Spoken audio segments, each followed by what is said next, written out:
Everyone, and thank you for joining us today for this conversation on LGBTQIA plus in the health and fitness industry. And this is a very timely conversation because it's taking place during the month of June, which is Pride Month. My name is Fred Hoffman, and I'm an ACE certified fitness professional, and I'm also a proud member of the board of directors of ACE, the American Council on Exercise. And I'm going to be the host and moderator for this conversation today. And I'm very happy that I'm joined by two fitness professionals, Beth Weiss, or MB, and Hector Flores. I'm going to tell you just a little bit about them, and then I'm going to let them fill in the missing pieces. So I'm going to have to just put my glasses on. Yes, at that age. There you go. So Beth has an MSCD in Learning Design and Technology from Purdue University and an executive MBA from Quantic School of Business and Technology. She's an author, a speaker, contributor, program developer. She's worked for Equinox, and I know she's got a lot of stuff going on. In just 1 minute, I'm going to let her fill you in on what she's doing. And Hector Fletes is an ACE certified personal trainer specializing in sports conditioning. Since 2007, he has worked at UC San Diego and helps manage the martial arts, dance, circus arts, and online recreational programs. And he also has a lot going on. So I'm going to let them both tell you a little bit more. So Beth and Hector, welcome. Thank you again. And Beth, if you could just tell us a little bit about how you started in the fitness industry and actually where you're talking to us from now. Sure. Thank you for that introduction. I'm so excited to be here. I started in the fitness industry about 12, 13 years ago as a personal trainer at Equinox, like you said. I currently work for Form. It's an at-home fitness company doing all the learning design for the team there. I also am the managing partner and learning designer for the Nexus Institute, which is an online educational space for wellness, health and wellness practitioners, really looking to bring all the disciplines together. But I got started in the fitness industry because I really wanted to help people, and I really love the science. I'm a huge nerd, hence the degrees. I just love learning. And I started to grow in the industry, and that really grew into this profession around learning and development for personal trainers. Well, fantastic. And Hector, can you tell us about yourself and where you're speaking to us from today? Yeah, well, I'm here in lovely San Diego, California. So very grateful to be here on the West Coast.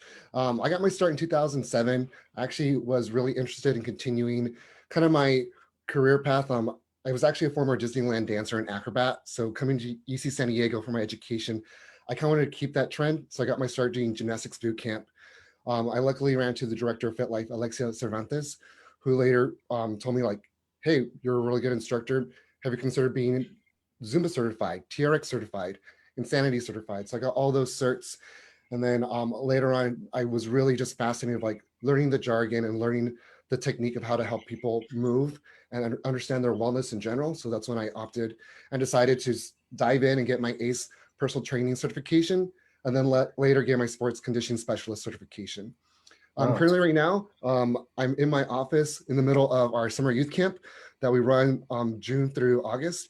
And then also I help run our multiple programs here at UCSD, both in person and online. And I'm really excited to bring in another circus apparatus, Lyra, to our program, which is really awesome and gets people moving and excited.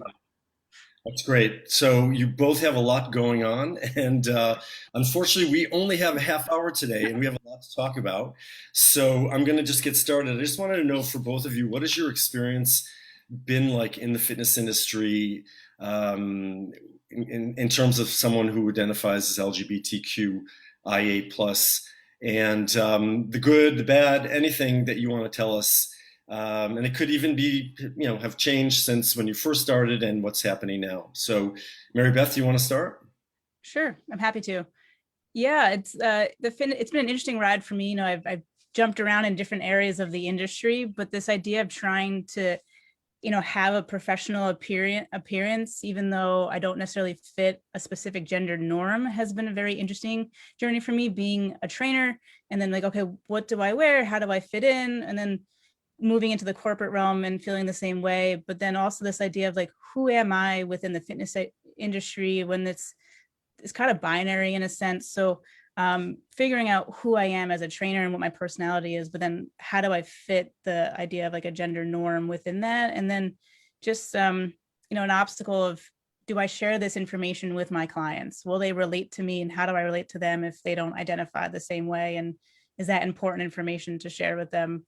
That takes some time, and maybe, you put a guard up in a way with your clients at first, and you have to kind of work through that. So I'm happy to say that I have great relationships with my clients. They all know that I have a wonderful wife, and that I'm a part of this community. But at first it was interesting to kind of go through that and feel that way. And I'm just curious because I think this is something that our listeners and people watching be interested to know, why you were hesitant to disclose, who you really are. What were you afraid of to some extent, or worried about? Yeah, I think that's a great question.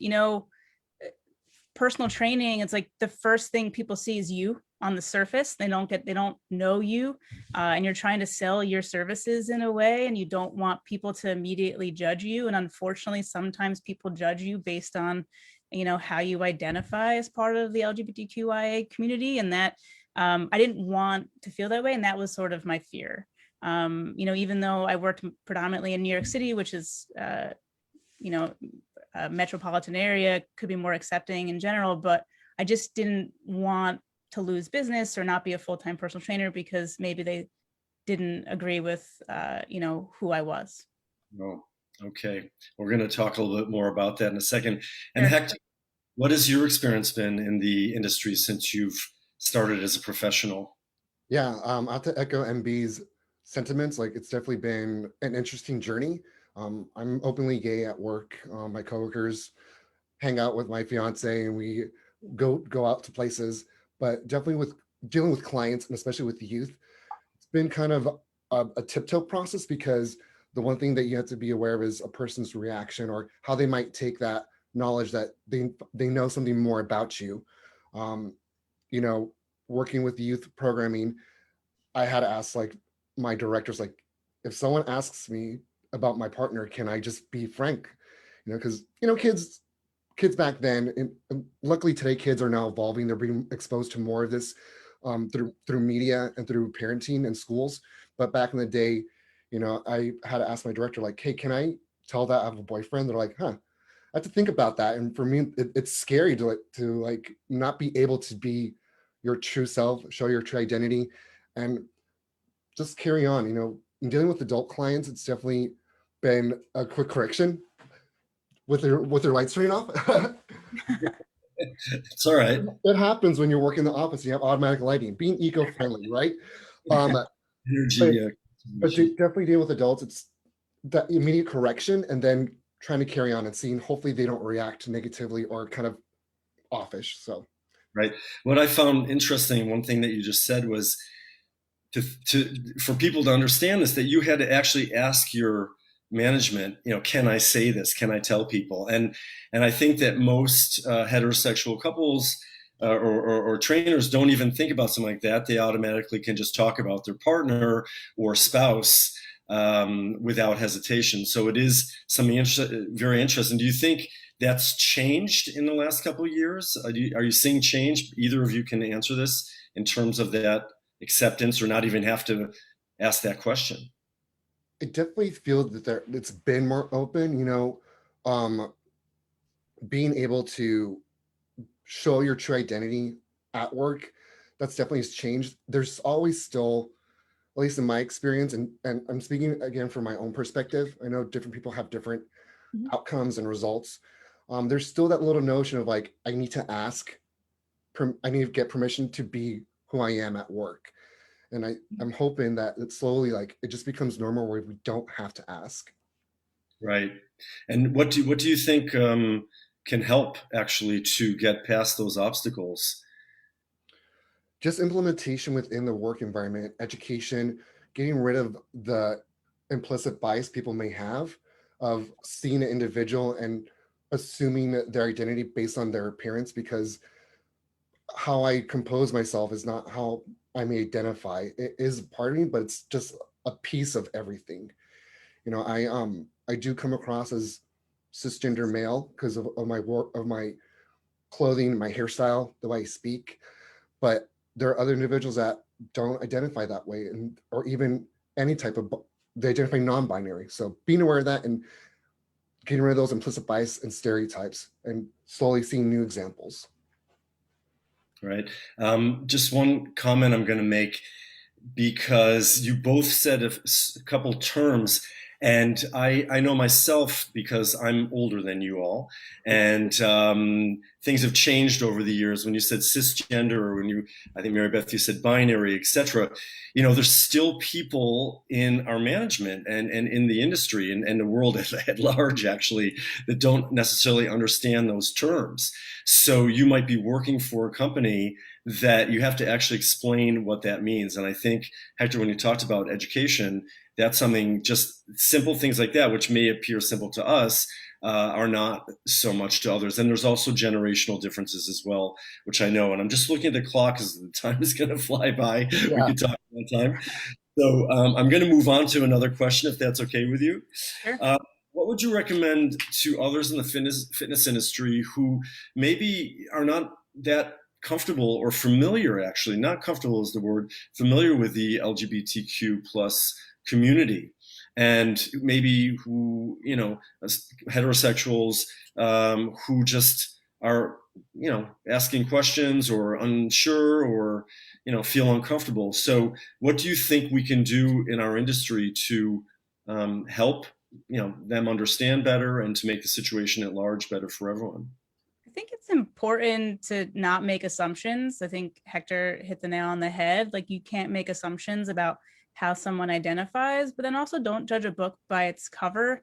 Just like, you know, as a personal trainer or in any service industry, you want to do what's right by the client, and that includes getting to know them. And I think that's just having a conversation, educating yourself, and just becoming a better ally by getting to know who the person is as a person, no matter how they identify. You know, we can all do better in that regard. And then just, you know, being open-minded to change. You know, we're going to make mistakes, and even, you know, sometimes I mess up the language, and that's okay, but I got to learn from that. Oh, that's not the way I should say it. I got to say it this way. And being okay with making those mistakes and getting better. And be totally agree. You know, and what I tell my friends is like to have a little grace. You may mess up, but learn from your mistakes. As well as an educator, I can't force someone and be so negative that they have a bad taste in their mouth for me educating them. So it's grace on both ends when you educate and provide examples of what to do and how to address. Another thing is, you know, dealing with a trans client, being aware that if you mess up their identity, don't apologize, continue on, because you don't want to make them feel uncomfortable. You know, again, ultimately education and knowing the individual. And so in terms of education, where do you think, though, that the LGBTQ community needs to start in the fitness industry? Some already have, but for example, if you're confronted with clients or management that just really has no clue, hasn't thought about this, where do you think that, you know, we can start educating? I think it simply starts with understanding the language and the proper use of it, and, you know, what the letters in the acronym stand for and what they mean, and just understand the different ways people identify, and then trying, like, educating people on how to normalize pronoun usage, normalize the language into everyday vernacular, so that it doesn't become this weird, awkward thing. We just are part of the community, greater community too. And then making it, you don't have to make it a huge deal, but just make it part of everyday conversation. Also being critical of the resources that you use. You know, you don't want to send something out without reading it, without knowing who the author is, and then you're making a situation worse. So that is also important when you're educating an individual. You know, don't send a blog and then the person reads it and then they call you out for saying, do you know who the audience is for? And this is not, or is it inclusive of everybody? Right. You can also partner with the people that you work with who are part of the community. just like you said, be critical of your resources, but also like, hey, like, what do you think of this? Do you want to be involved in this? Make it make everyone a part of the group. Yeah, totally collaborative. Right. What I'm seeing these days, which is really nice, is organizations such as ACE and many others are just their management is just initiating, for example, for Pride Month, and they're doing activities and highlighting either staff or members, etc. And what's nice to see is that it isn't just on the LGBTQIA plus people to bring that to the management, but I do think that we still will have to do that. And like you said, with education, I had to just give you one experience that I had. I was on a committee for organizing a fitness conference, and I happened to see one of the titles of a session came through, and it was something with the word sissy in it. Like, core training is not for sissies, or whatever it was, or weight training. I can't remember what it was. And I remember having to talk to the people in charge and just said, like, that word is associated with, for gay men many times, meaning you're weak or it's more feminine, etc. And it was a whole educational process where at first they kind of looked at me like I was crazy. I said, but that to me is just no longer acceptable. So I needed to do that. And they did change it, but I was even surprised that whoever the person was that had created that title was so out of touch to think that that was still acceptable. But we have a lot of work to do. But what I'm saying, and I hope that you are too, is that it's starting to happen without us having to necessarily bring it to people. So I want to ask you, do you think there's good representation of the LGBTQIA plus community in the fitness industry? MB, I'll let you take the lead, because Sure. we can talk all day about this, right? Yeah, like yes and no. Like yeah, like I think we can do better. There definitely are some opportunities to increase exposure for the community. I think we are on an upward swing. But I think we were talking about this the other day, like everybody and every body needs to be represented, and it's not currently. Right? Like whether that's our intake forms, whether that's in our research, which is predominantly based on white males. We don't have a lot of transgender education, like education for our trainers. We don't have a lot of research. Our intake forms are pretty binary. We don't, train our trainers on how to handle transitioning and how that works for programming. There's a lot of opportunity for representation. And just the communication skills around it for coaching and behavior change and all that. So I definitely think we're almost there, because just like the example you gave, Fred, where they're open to making those changes around it, but it's still, those things are still popping up. Yeah, just Hector, before you comment, For sure. it's really great what you said, because you're right, MB, that there isn't training right now. I don't see that. It's starting to happen. And that actually, I think, gives us a lot of opportunities for education in the settings we've been seeing, if they be webinars, if they be online conferences and conventions, or hopefully soon in person again. Please. Yeah, right. That needs to be included, and it's something that most people probably don't even think about. Learning about personal training, we often just talked about where you can touch, or you ask people if you can touch, if it be male or female, and that those relationships, but nothing at the level of what you just talked about. Hector, go ahead. Mary Beth makes a good point. It's yes, no. I mentioned this the other day, like, and social media has a huge aspect to do with it. A TV star, Bob Harper, who's a fitness trainer, openly gay, has that platform, but he represents one type of trainer, versus trainers can come in all shapes, sizes, and depths of knowledge. So that's a representation we miss. And also being aware of, like MB said, the verbiage we use, because like there's more than just male, female, there's non-binary. So using the term they or them when you're addressing them or approaching them, because when we do our assessment, we do have to get in their personal space. So being aware of how to navigate that, but there's currently not any tools or education or how to speak. That way you create a safe environment for all LGBTQIA plus members. Right. And I also think that, and you can address your thoughts on this, it's even addressing someone who you may yourself think is LGBTQ plus and maybe is having some issues with their own, acceptance. Again, those are assumptions, but how you can also make someone feel comfortable. I mean, these are things that I think that a lot of times people look to their personal trainer or their massage therapist or whoever it be, because it's that one-on-one that they can open up and talk to them. And I think that, we need to do more on that as well. Again, you don't want to make assumptions, but it's also something that could help a lot of people who are feeling like, okay, I think I can trust MB to talk to about this. I don't know. What do you think about that? I think training personal trainers on the skills of empathy, listening, and understanding and coaching are all important parts of being a personal trainer in general. And if someone shares something with you, of course you want to be able to set a boundary as a coach and a personal trainer. That's important. But of course, our trainers, our clients always share things with us that probably cross a boundary, right? Like, because we spend so much time with them, what?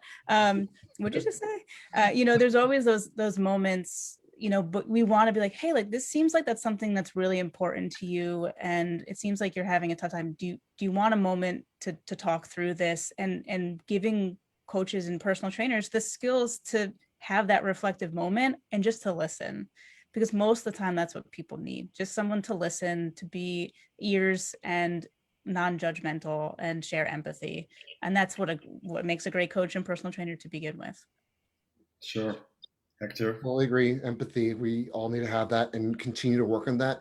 And also work on our conversation skills. We as trainers, we're good at cueing and kind of building small, rapport, but then expanding that rapport to include stuff that comes along your way that like, okay, light bulb, do you want to talk about it? Do you need a moment? So continuing that training, speaking, and empathy. Sure.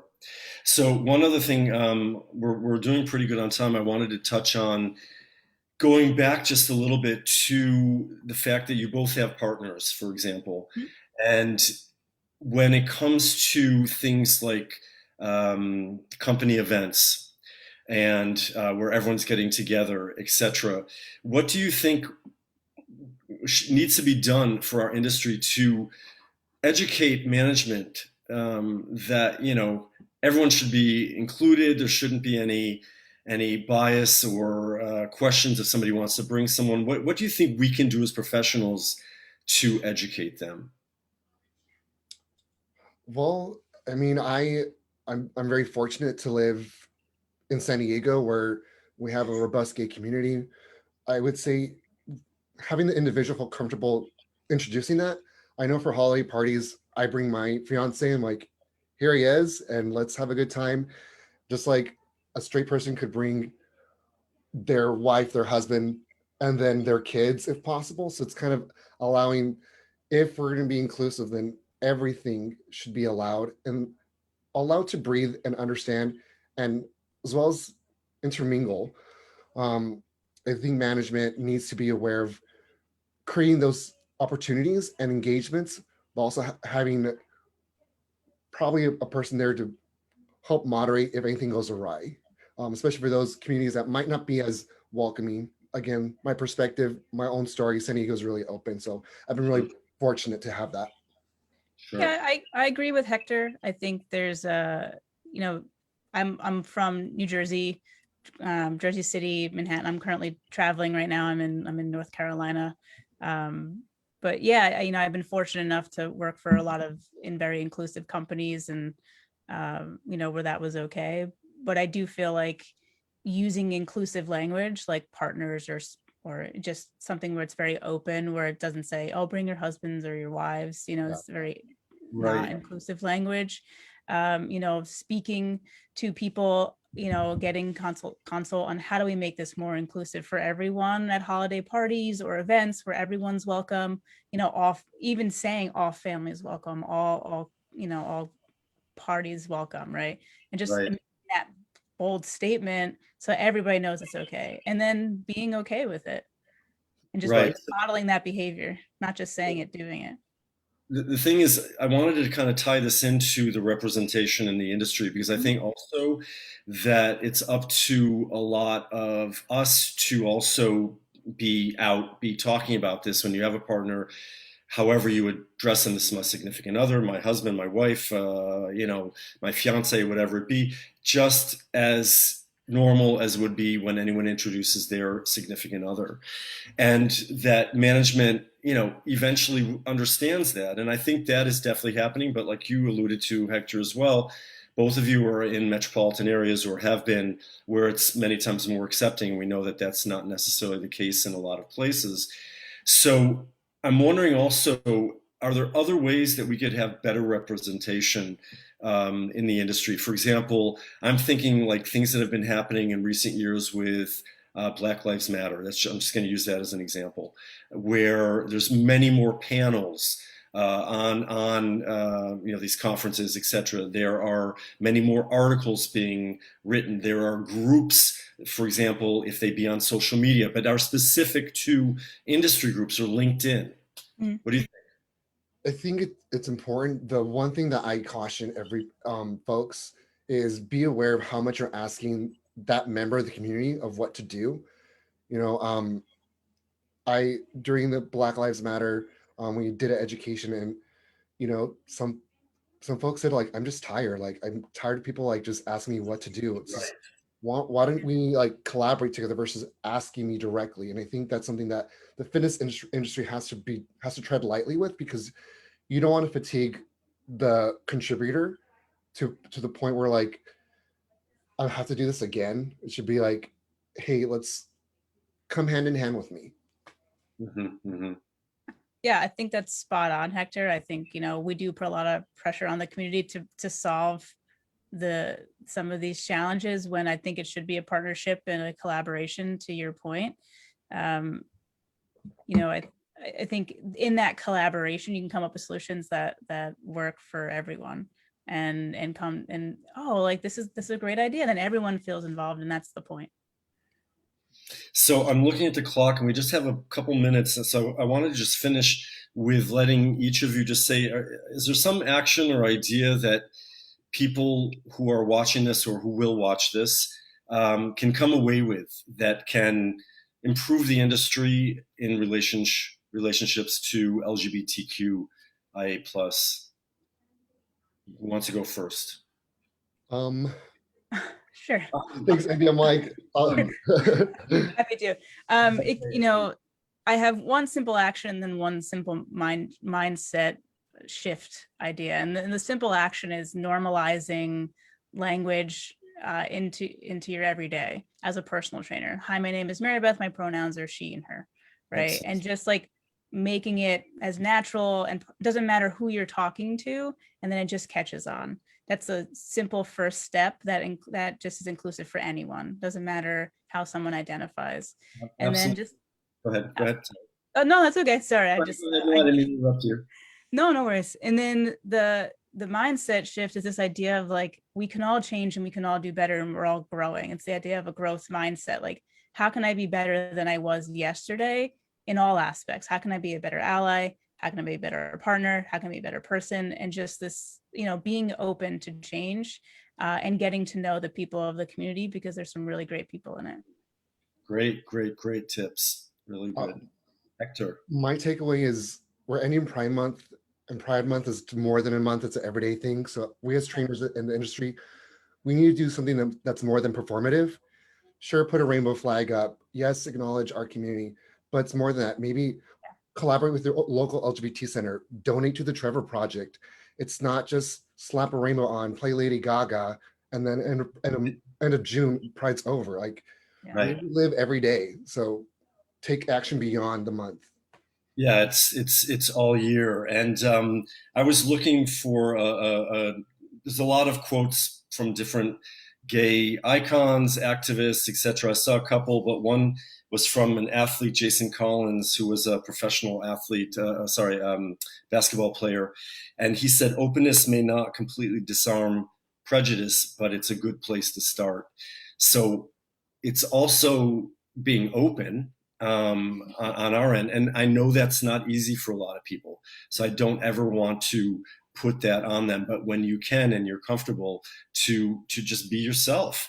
And lastly, to finish this, love knows no limits. And that, is something we know as well. And I think when people realize that we're all humans, and that, we all, do very similar things in our daily lives. And, once I think people get to know you on a one-to-one basis as well, then they realize, like, I just like the person for the person, and it's not about their sexuality or who they sleep with or who they love, etc.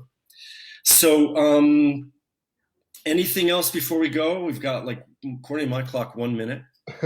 I just want to say thank you for giving us this platform to speak. I know I don't represent the entire community, but I am someone of the community, and I'm happy to have had this conversation, and I really appreciate it. I echo MB's sentiments. Thank you. Yeah, and I want to thank the American Council on Exercise, because ACE initiated this, as they have been doing with many other very important issues. So I'm also very honored that they asked me to do this. It's been a great conversation. We could talk for a long time, but we'll have to do that another time. And everyone, thank you very much for joining us today. You'll be seeing much more from ACE. So check out their Facebook page and check out the website as well. Everyone have a good rest of the day and an evening, and we'll see you again soon. Take care.